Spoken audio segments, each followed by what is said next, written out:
সুপ্রিয় দর্শক, আসসালামু আলাইকুম। রিফা রান্নার রেসিপি থেকে সবাইকে স্বাগতম। আজ আমি আপনাদের সাথে শেয়ার করব কাঁচা আমের মিষ্টি আচার। আজ পর্যন্ত যত কাঁচা আমের আচার খেয়েছি তার মধ্যে এটাই সেরা আর মজার। আমি যত রকমের আচার বানিয়েছি তার মধ্যে এই আচারটি সবচাইতে বেস্ট ছিল।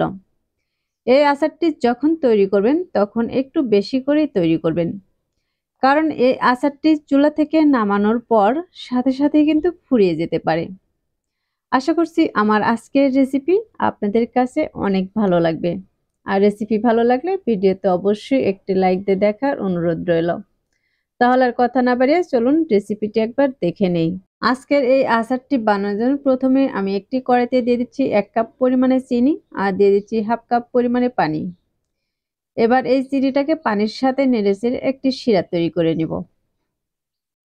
আমি প্রথমে কিন্তু শিরাটাকে খুব ঘন করে নিব না। দেখতে পাচ্ছেন এরপর চিনিটা কিন্তু গলে গেছে আর এই শিরাটাও কিন্তু অনেকটা পাতলা হয়ে এসেছে।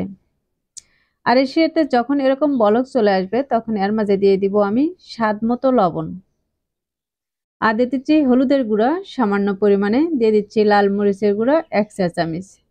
ঝালটা আপনারা আপনাদের পছন্দ অনুযায়ী দিয়ে দিতে পারেন। এবার সবগুলো উপকরণ নেড়েচেড়ে ভালোভাবে মিশিয়ে নিব, যেন এই শুকনো মশলাগুলো দলা পেকে না থাকে।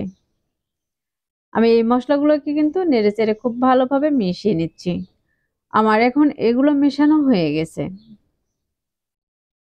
এখন আমি এখানে নিয়েছি 1 কেজির মতো কাঁচা আম, আর আমগুলোকে আমি মাঝ বরাবর কেটে নিয়েছি আর এরকম করে ঝুরি করে নিয়েছি। দেখতে পাচ্ছেন এই আমগুলোকে আমি কিভাবে কেটে নিয়েছি। এভাবে কেটে নিলে কিন্তু আমগুলোর ভিতরে খুব সুন্দরভাবে এই শিরাটা ঢুকে যাবে। এখন আমি আমগুলোকে এক এক করে দিয়ে দিচ্ছি। আমি শিরার মাঝে আমগুলোকে দিয়ে প্রায় 10 মিনিটের মতো জাল করে নিব। তাহলে দেখবেন এই আমগুলো কিন্তু অনেকটা নরম হয়ে যাবে। এবার শিরার সাথে আমি আমগুলোকে নেড়েচেড়ে একটু মিশিয়ে নিচ্ছি, যেন আমের দুপাশে এই শিরাটা খুব সুন্দরভাবে লেগে যায়।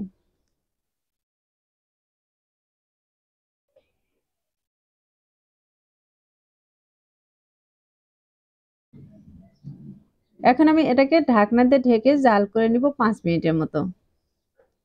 এবার 5 মিনিট পর আমি ঢাকনাটাকে উঠিয়ে নিচ্ছি আর এগুলো কিন্তু আবারও একটু উল্টিয়ে নিচ্ছি। এই মাঝ বরাবর যদি উল্টিয়ে নেওয়া হয় তাহলে কিন্তু এই আমের মাঝে শিরাটা খুব ভালোভাবে প্রবেশ করবে।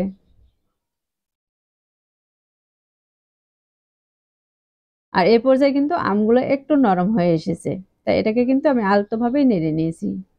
এখন এর মাঝে দিয়ে দিচ্ছি 1 চামচ পরিমাণে ভাজা মশলার গুঁড়ো। এখানে যে আচারের মশলাটা সে মশলাটাই আমি এখানে নিয়েছি। আর এই মশলাটা কিন্তু আমি অন্য একটি ভিডিওতে দেখিয়ে দিয়েছি এই মশলাটা আমি কিভাবে তৈরি করে নিয়েছি। এবার মশলাটাকে আমের সাথে নেড়েচেড়ে মিশিয়ে নিচ্ছি। এটাকে আবারও আমি ঢাকনাতে ঢেকে জাল করে নিব আরো 5 মিনিটের মতো। এবার আমি আরো 5 মিনিট জাল করে নিয়েছি আর এই পর্যায়ে দেখতে পাচ্ছেন এই শিরাগুলো কিন্তু অনেকটা ঘন হয়ে এসেছে। আর আমগুলো কিন্তু সেদ্ধ হয়ে গেছে, তারপরে কিন্তু আমগুলো একটু গলে যায়নি। এই আমগুলো কিন্তু আস্তই রয়েছে। আমি এখান থেকে কিন্তু একটি উঠিয়ে দেখিয়ে দিচ্ছি।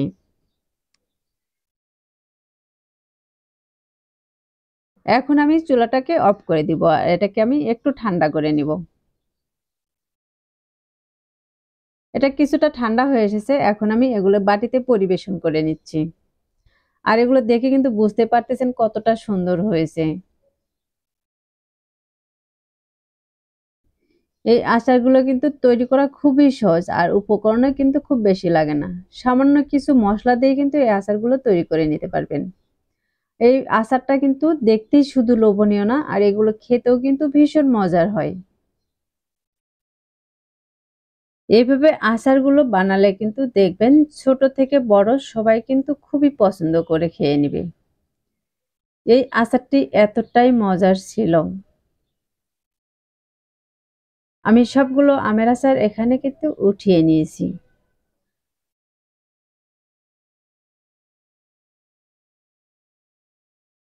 আর এই আচারগুলোকে আমি একটি কাঁটা চামচ দিয়ে একটু উপর থেকে দেখিয়ে দিচ্ছি।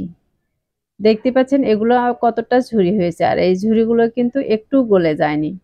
এই আমটা কিন্তু খুব সুন্দরভাবে সেদ্ধ হয়েছে। আমি সবগুলো আমকে এভাবে কিন্তু দেখিয়ে দিচ্ছি। সবগুলো আমি এভাবে ঝুরি করে নিয়েছি। আর দেখতে পাচ্ছেন কত সুন্দরভাবে এর মাঝে শিরাটা ঢুকে গেছে। এখন আমি এখান থেকে কিন্তু একটি আম হাতে নিয়েও দেখিয়ে দিব এটা কতটা নরম হয়েছে।